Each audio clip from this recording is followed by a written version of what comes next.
After Hurricane Katrina, you may recall the I-10 twin span decimated, and instead of looking like a bridge, it more looked like Lego pieces. And there's still one small piece of the old roadway standing. Traffic anchor Brandy B. Harris tells you that just like the twin span built anew, bigger and better, the St. Tammany Fishing Pier will soon have a major facelift and comeback. In Slidell, near the twin span, time can make a world of difference. The new one's it's higher up. It's about 25 feet taller than the old bridge. So if you see the old fishing pier that's on the side, you can kind of tell that difference in height. Rebuilt taller and wider, after Hurricane Katrina, the twin span was made stronger, protecting the interstate bridge from potential storm surge. Just to give you an idea of how powerful Mother Nature is, large portions of the twin spans are just non-existent. Which the old bridge did not. I came back about a week later to see what was going on. So I was the first one back from my family into New Orleans to look at everything, and ultimately had to live in different places like a lot of people did.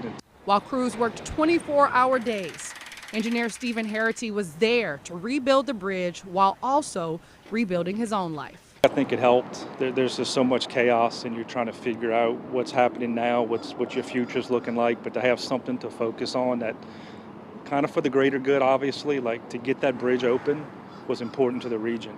And so everybody who was there, that was their focus. We don't want the next hurricane to come in and wipe it out again. We want to improve it, make it strengthened, a little hardier. With a busted boardwalk and graffiti, the last standing piece of the old twin span is ready for a makeover. It's about a $2.5 million project, and we're going through that process right now.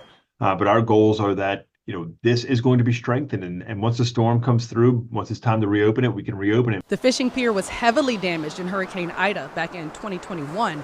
With FEMA funds now secured, the plan is to provide LED lighting, accessibility, and more for the pier and anglers casting a line. So I think about it every time. It's just, to be a part of something that maybe help the region recover.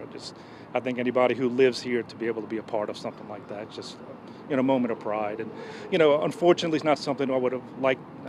Unfortunately, we had to do, but to be able to be a part of it was obviously just very personal, and it felt good. In New Orleans, Brandy B. Harris, WDSU News. According to Harity, concrete from the old twin span was used for coastal erosion projects. For the fishing pier, St. Tammany Parish has the project out for bid. No timeline for the restoration yet. Once completed, it will be free and open to the public.